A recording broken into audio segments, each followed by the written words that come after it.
और यहाँ पर हम लेकर के आ गए हैं सामाजिक विज्ञान के ऐसे प्रश्न जो सीधा इम्पोर्टेंट प्रश्न होंगे, मतलब 101% गारंटी के साथ मैं कह सकता हूँ कि यही सब प्रश्न आपके पेपर में रखे हुए मिलेंगे। देखो आज की इस वीडियो में मैं आप लोगों को बताऊंगा सामाजिक विज्ञान के very very most important question, मतलब कि जितने भी बच्चे क्लास 10th में और 2026 में अपना सामाजिक विज्ञान का पेपर देने वाले हैं तो उनके लिए video very very most important होने वाली है। देखो मेरे पर जो आज मैं आप लोगों को बताऊंगा सामाजिक विज्ञान, जितने भी बच्चे 2026 में अपना सामाजिक विज्ञान का पेपर देने वाले हैं और जितने भी बच्चों का पेपर होगा सामाजिक विज्ञान का 2026 में, तो उनके लिए तो वीडियो वेरी वेरी इंपॉर्टेंट है, मतलब रामबाण साबित होने वाली है। देखो आज मैं आप लोगों को ऐसे प्रश्न बताऊंगा जो सीधा आपके पेपर में आएंगे, मतलब सभी के सभी इंपॉर्टेंट प्रश्न होंगे। देखो यहाँ पर हम देखो सबसे पहले क्या करना, पेपर देने जाना, तो ये देखो सभी दीर्घ उत्तरी प्रश्न है। फिर यहाँ पर हम कुछ यहाँ पर और इम्पोर्टेंट क्वेश्चन लेकर के आए, लघु उत्तरी प्रश्न है। फिर इसके बाद हम और प्रश्न है हमारे पास जो कि मतलब कि ये हमारे पास प्रश्न है जो कि वेरी वेरी इंपॉर्टेंट क्वेश्चन। देखो बहुविकल्पी प्रश्न और लघु उत्तरी प्रश्न और दीर्घ उत्तरी प्रश्न, मतलब कि सब कुछ एक ही वीडियो में लेकर के आए। ये देखो लघु, इनको जब आप लोग तैयार कर लोगे ना तो एक भी प्रश्न छोड़कर नहीं आओगे, मतलब पूरा का पूरा 70 में 70 नंबर आपका इसी वीडियो से पक्का हो जाएगा। फिर देखो इसके बाद हम सब कुछ आप लोगों को दिखा देते हैं कि आज के इस वीडियो में किन किन प्रश्नों के बारे में बात करने वाले हैं। तो सबसे पहले हम बात करेंगे वेरी वेरी इंपॉर्टेंट, आपका जो जितना भी लघु उत्तरी प्रश्न, जितना भी आपका बहुविकल्पी प्रश्न बनता है, मतलब पूरी की पूरी किताब का जितना भी इंपॉर्टेंट बहुविकल्पी प्रश्न बनता है, सिर्फ वही प्रश्न जो आपके पेपर में आएंगे और इससे से बाहर हम कोई प्रश्न बात नहीं करेंगे। फिर इसके बाद जितना भी प्रश्न आपका लघु उत्तरी प्रश्न बनता है जो कि आपके पेपर में ही आएंगे, बस यहाँ से एक भी प्रश्न आपका बाहर नहीं जाएगा, 100% गारंटी के साथ यहीं से सभी के सभी प्रश्न आने वाले हैं। फिर इसके बाद हम बात करेंगे दीर्घ उत्तरी प्रश्नों के बारे में, और दीर्घ उत्तरी प्रश्न में आप लोगों को वही प्रश्न बताऊंगा जो सीधा आपके पेपर में आएंगे, और यहाँ से एक भी प्रश्न अगर बाहर चला जाए मेरे बच्चों, मैं आप लोग मेरा नाम बदल देना। अब देखो यहाँ से आप लोगों का दीर्घ उत्तरी प्रश्न पूछा रहेगा, तो चलिए सबको तैयार कर लेना और सबको याद करके चले जाना। बस यही वाली वीडियो आप लोगों के लिए रामबाण साबित होने वाली है, इसके बाद मेरे बच्चों आप लोगों का पूरा काम हो जाएगा। तो मेरे पर जो सभी के सभी प्रश्नों को याद करके चले जाना, यहाँ से मेरे पर जो एक भी प्रश्न आपका बाहर नहीं आ जाएगा, सब कुछ मेरे पर जो रियल एकदम यही प्रश्न होबरू देखने को मिलेंगे। तो देखो सबसे पहले हम बात करेंगे वेरी वेरी इंपॉर्टेंट बहुविकल्पी प्रश्नों के बारे में। तो आप लोग क्या करिए, कॉपी पेन लेकर बैठ जाइए और मैं सबसे पहले आप लोगों को बहुविकल्पी प्रश्न बताऊंगा और वेरी वेरी इंपॉर्टेंट बहुविकल्पी प्रश्न बताऊंगा, वही प्रश्न जो सीधा आपके पेपर में टकराएंगे। तो चलिए मेरे पर जो स्टार्ट करते हैं, कौन कौन से ऐसे बहुविकल्पी प्रश्न हैं जो आपके पेपर में आएंगे। तो पहला प्रश्न है, आप लोग मुझे कमेंट में आंसर भी बता दीजिए, है ना, सभी के सभी प्रश्नों का कमेंट में आंसर बताते चलिए ताकि ये प्रश्न आप लोगों को याद भी हो जाएंगे। जब आप लोग कमेंट करेंगे तो ये प्रश्न आप लोगों को याद भी होते चलेंगे। तो देखो सबसे पहला प्रश्न है कि यंग इटली सोसाइटी का संस्थापक कौन था। मेरे तरफ जो वेरी वेरी इंपॉर्टेंट क्वेश्चन, लगा लो डबल स्टार लगा लो इस पर, डबल स्टार और जाकर छाप देना, यही वाला प्रश्न आएगा। डबल स्टार लगा लीजिए मेरे पर, जो बिल्कुल आएगा 100% आएगा कि यंग इटली सोसाइटी के संस्थापक कौन था। डबल स्टार बनाकर इसको इम्पोर्टेंट सूची में डाल लो, एग्जामिनर भी मेरे जो इसको नहीं रोक पाएगा। वेरी वेरी इंपॉर्टेंट क्वेश्चन, हर साल आने वाला प्रश्न है ना। इसका देखो ए ऑप्शन दिया गरीवाल्डी, बी ऑप्शन दिया बिस्मार्क, और यहाँ पर हमारा सी ऑप्शन है काबूल, डी ऑप्शन है मैजनी। तो इसका जो राइट आंसर हो जाएगा मेरे पर, जो इसका राइट आंसर हो जाएगा मैजनी। जैसे ही ये वाला प्रश्न आपके पेपर में आए तो आप लोगों को मैजनी को सही कर देना है, एग्जामिनर एक नंबर नहीं काट पाएगा। पूरा पूरा मेरे पे जो बिल्कुल यही प्रश्न आएंगे, सेम रियल एकदम, ये मान लो मेरे जो रखे हुए मिल गए हो भरू, बिल्कुल सेम, एक भी प्रश्न नहीं कटेगा, सब कुछ मेरे तो रियल एकदम यही प्रश्न आएंगे। 95% मैं आप लोगों से गारंटी ले सकता हूँ कि पूरी की पूरी वीडियो देखने के बाद एक भी प्रश्न आपका बाहर नहीं जाएगा। मेरे पर जो फिर मेरा अगला प्रश्न है, देखो सभी के सभी इंपॉर्टेंट प्रश्न है, आपको लग ही रहा होगा, और जितना भी आप लोग मेरे जो कोई भी अगर आप लोग मॉडल पेपर उठाकर देख लो ना, तो आप लोगों को फिर पूरा पूरा एहसास ही हो जाएगा कि हाँ सर बता रहे थे, मतलब सर मतलब बढ़िया ही बता रहे थे, आप लोगों को फिर गारंटी हो जाएगी। मॉडल पेपर उठा लीजिए, सभी के सभी प्रश्न यही मिलेंगे आप लोगों को पेपर में।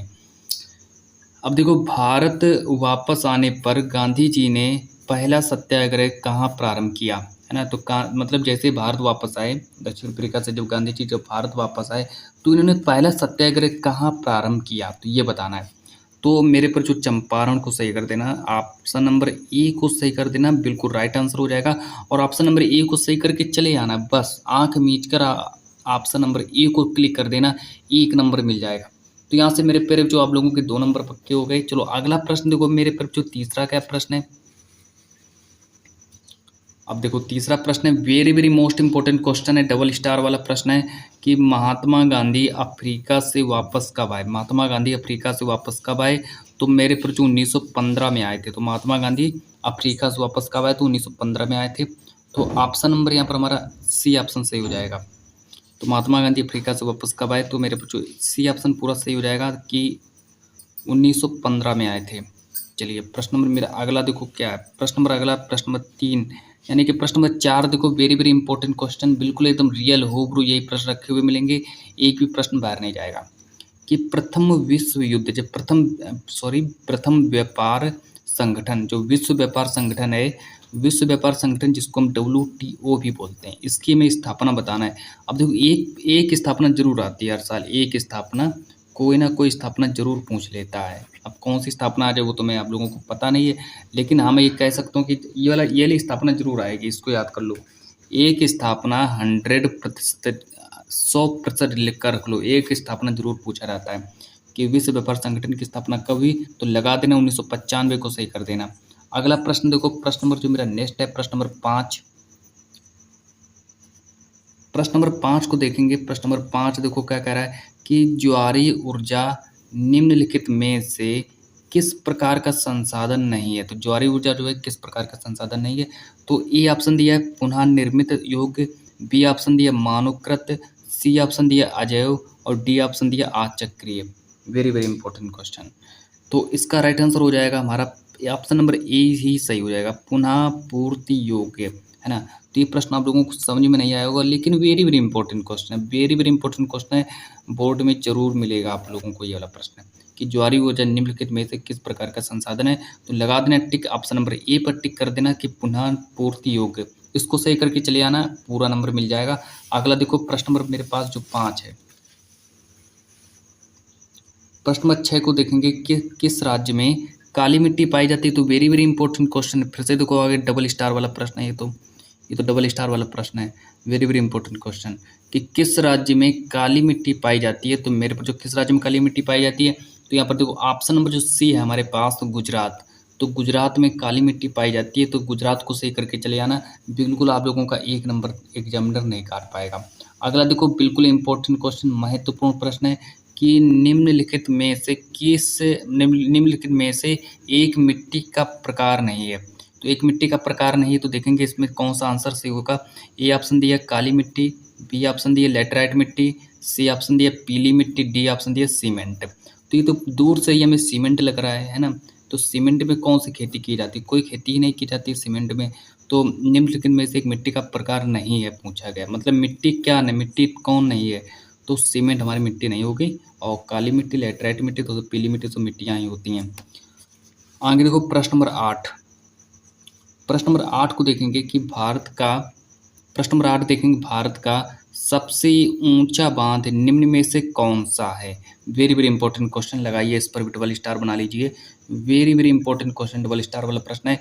ए ऑप्शन दिया भाखड़ा नागल बांध, बी ऑप्शन दिया रिहंद बांध, सी ऑप्शन दिया दामोदर घाटी परियोजना और डी ऑप्शन दिया इनमें से कोई नहीं। तो मेरे पर जो इसमें पूछा गया कि भारत का सबसे ऊंचा बांध कौन सा है, तो लगा देना ऑप्शन नंबर ए को सही कर देना, भाखड़ा नागल बांध को सही कर देना, 1 नंबर पूरा मिलेगा, 1 नंबर।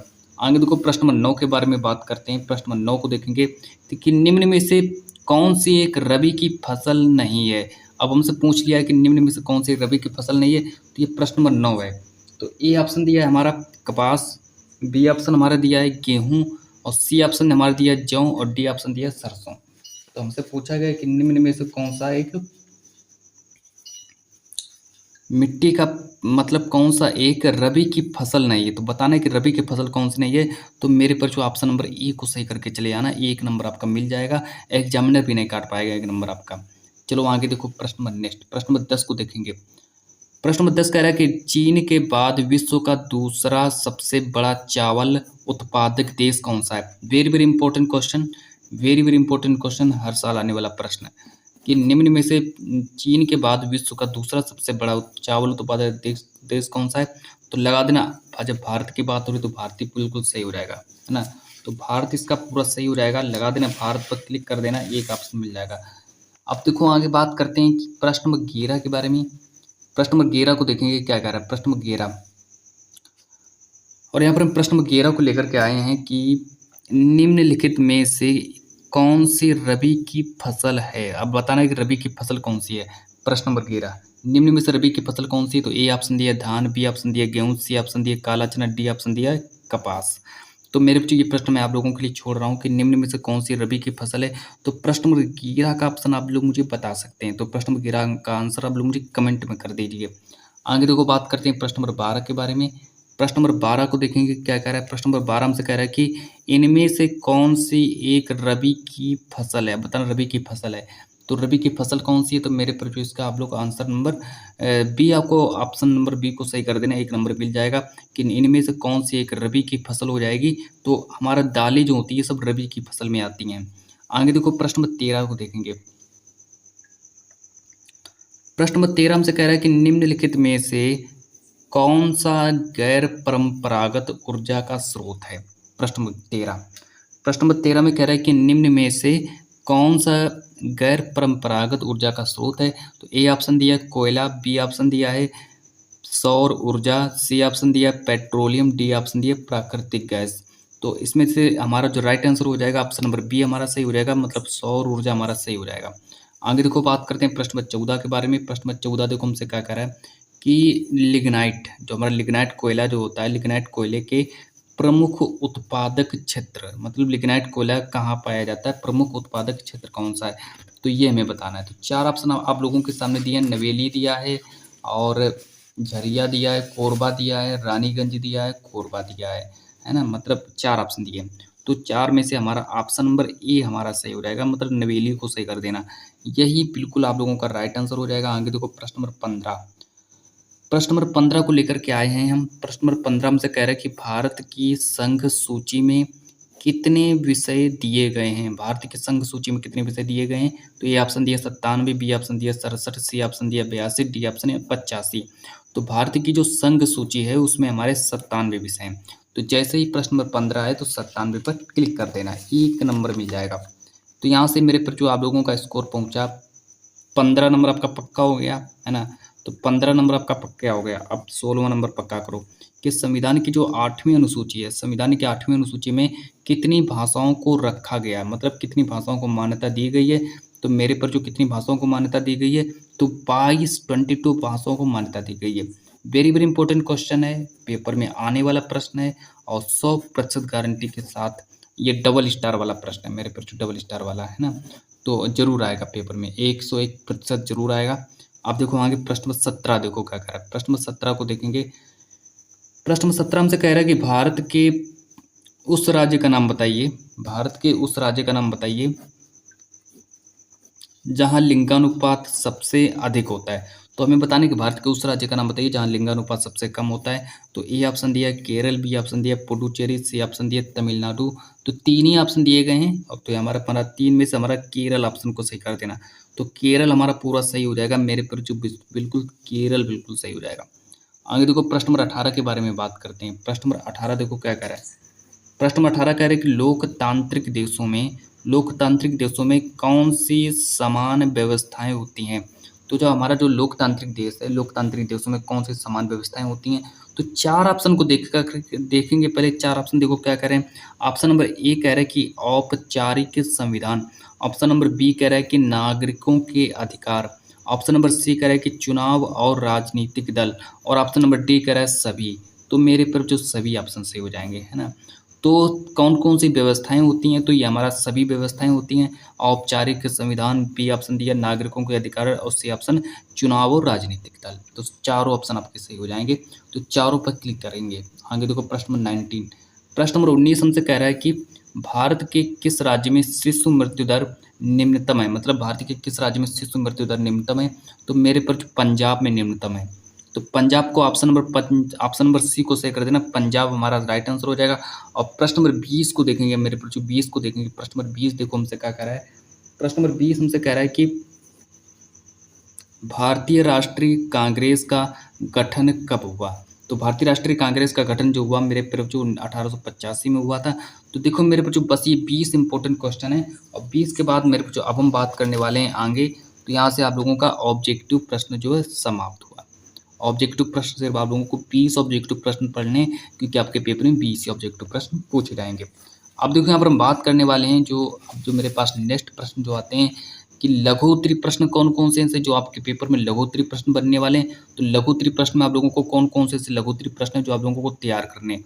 तो लघुत्तरी प्रश्न मैं आप लोगों के सामने ला रहा हूँ मेरे बच्चों, बस इतने लघुत्तरी प्रश्न तैयार करके चले जाना और एक भी प्रश्न नहीं छूटेगा। देखो सब कुछ रियल एकदम लघुत्तरी प्रश्न है। चलो देखो बात करते हैं लघुत्तरी प्रश्नों के बारे में, कौन कौन से लघुत्तरी प्रश्न हैं जो आपके पेपर में बनने वाले हैं। सभी के सभी प्रश्न डबल स्टार वाले प्रश्न मैं पहले ही बता दे रहा हूँ, ट्रिपल स्टार वाले सभी प्रश्न हैं और एक भी प्रश्न बाहर नहीं जाएगा, मैं पहले से ही बता दे रहा हूँ। आगे देखो प्रश्न नंबर 1 के बारे में बात करते हैं कि इटली के एकीकरण में महत्वपूर्ण भूमिका निभाने वाले 3 नेताओं के नाम बताइए। तो इटली के एकीकरण में महत्वपूर्ण भूमिका निभाने वाले 3 नेताओं के नाम बताइए। तो पूरा का पूरा इंपॉर्टेंट क्वेश्चन है, बिल्कुल इसको तैयार कर लेना। आगे देखो बात करते हैं प्रश्न नंबर 2, है ना। बिल्कुल अगर आप लोगों को इनका आंसर ना मिले तो आप लोग मुझे कमेंट कर देना, मैं बिल्कुल इन प्रश्नों को सॉल्व करा दूंगा। प्रश्न नंबर 2 देखेंगे कि इटली के एकीकरण की प्रक्रिया का वर्णन करो। अगर मैं इन प्रश्नों का आंसर लेकर आता तो मेरे पास बहुत टाइम लग जाता है ना, समय मेरे पास कम है, तो इसलिए मैं सिर्फ प्रश्न लेकर के ही आया हूँ। आगे देखो प्रश्न नंबर कह रहा है कि इटली के एकीकरण की प्रक्रिया का वर्णन करो। पहले इटली के एकीकरण की प्रक्रिया का वर्णन करो, जितने भी हेडिंग बना कर लिख देना और आपको 4 नंबर मिल जाएंगे। आगे देखो प्रश्न नंबर 3 के बारे में बात करते हैं। प्रश्न नंबर 3 देखो हमसे क्या कह रहा है कि फ्रांसीसी क्रांति का यूरोप पर क्या प्रभाव पड़ा। ये हमारा प्रश्न नंबर 3 हो जाएगा कि फ्रांसीसी क्रांति का यूरोप पर क्या प्रभाव पड़ा। वेरी वेरी इंपॉर्टेंट क्वेश्चन है, तो मैं पहले ही बता चुका हूँ, है ना।